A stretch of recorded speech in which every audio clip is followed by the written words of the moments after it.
જમ્મુ કાશ્મીરના પહેલગામમાં આતંકી હુમલા બાદ રેલવે વિભાગ સતર્ક બન્યું છે। રાજકોટ રેલવે સ્ટેશન ખાતે સઘન ચેકિંગ હાથ ધરવામાં આવ્યું છે। દરેક માલ સામાનનું ચેકિંગ જીઆરપી દ્વારા કરવામાં આવ્યું હતું। સાથે જ ડોગ સ્ક્વોડ દ્વારા મુસાફર અને ટ્રેનનું ચેકિંગ પણ હાથ ધરવામાં આવ્યું હતું। સૌરાષ્ટ્રમાં સૌથી વધુ મુસાફરો રાજકોટ રેલવે સ્ટેશને આવે છે, ત્યારે જીઆરપી તથા આરપીએફના અધિકારીઓ દ્વારા આ ચેકિંગ હાથ ધરવામાં આવ્યું હતું।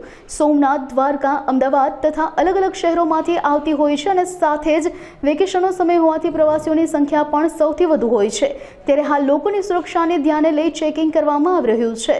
મારું નામ ગોપાલભાઈ ડુબરિયા। રાજકોટ જંકશન ઉપર હું બેઠો છું। પોલીસ ડિપાર્ટમેન્ટે આખા રેલવે સ્ટેશનને વ્યવસ્થિત રીતે ચેક કરેલ છે અને લોકોને આ પહેલગામ હુમલાથી જે ભયની લાગણી ઊભી થતી હોય એનાથી સંપૂર્ણ રીતે અવગત કરાયા છે અને એમને જે કંઈ પ્રશ્ન હોય તો આવા કોઈ બિનવારસી વસ્તુઓ પડી હોય કે આ હોય તે હોય તો એમના માટે પોલીસ ડિપાર્ટમેન્ટ અથવા તો નજીકની ઓથોરિટીને જાણ કરવા જણાવેલ। પહેલગામમાં હુમલો જે થયો છે એ તો આશ્ચર્યજનક છે।